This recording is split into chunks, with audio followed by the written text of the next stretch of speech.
I'm going to show you a few more weird tweets of Lori Alexander, and we'll call it a night here. Some of these were just something. Here is one I want to show you that Lori Alexander, the transformed wife, tweeted this week. Here we go. Let me blow this up a little bit. They're having something at the elementary school near us that encourages children to express yourself.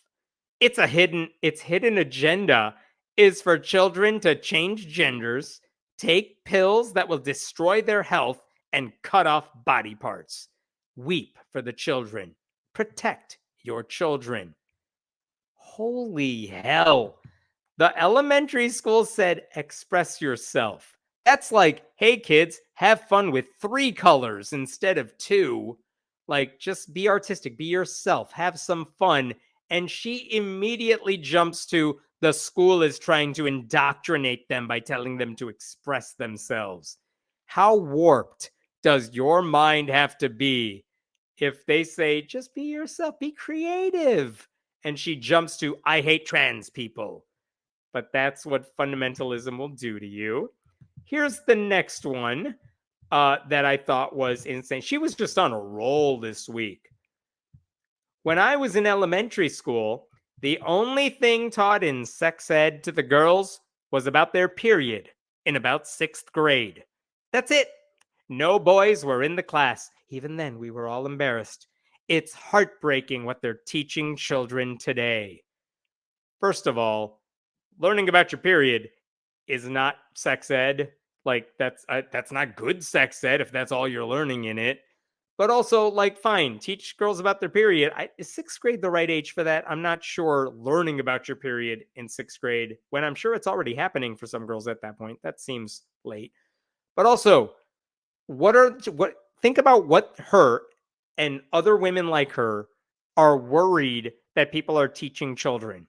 Because I don't know, I hover between laughing and crying when I hear what conservatives think kids are learning about in health class. Like, they're not learning about positions so much. Like, what? They're learning about what sex is, what safe sex is, what the options are. And that stuff is important because most of these kids are, if they're learning the stuff on their own, it's probably not from very reliable or trustworthy sources. If they're probably not getting it from their parents, because that's an awkward conversation for everybody. I know they're not getting it from their churches. And so it is important to teach kids sex ed. And she's apparently mad. She wants to go back to the good old days when no one learned anything about sex that was useful. And we all just moved on with our lives. Like, that's a horrifying idea.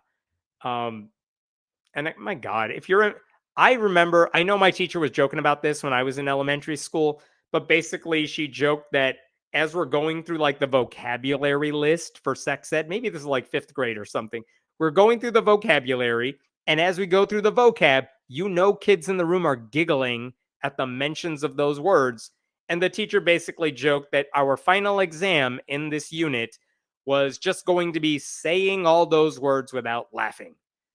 But then we actually got an education on what that stuff was. And it was important. Even if we didn't know what it all meant, like, it's important to get introduced to the concepts, understand what you're getting into, because this is what leads to a lot of scary, quiverful families and people with no emotional intelligence. And that's scary. Here's another one from her. We're almost done here, but I can't not let you see this. This is her marital advice. How do you stop quarreling with your husband?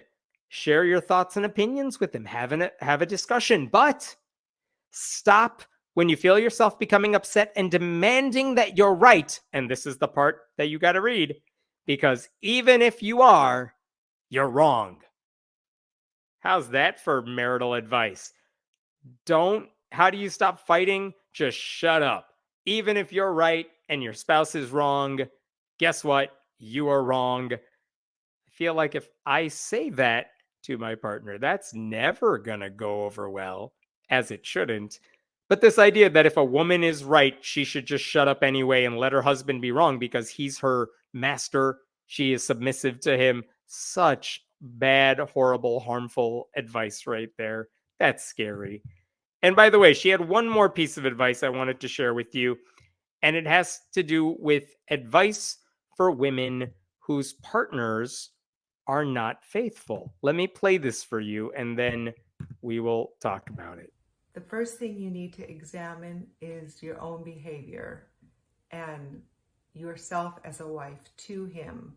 Is there anything that you possibly did that could have pushed him away, like not having an open door policy sexually, being available to him, being a quarrelsome, contentious, nagging wife that will push husbands away, not being a good housekeeper or a helpmate to him, not fixing food that he likes.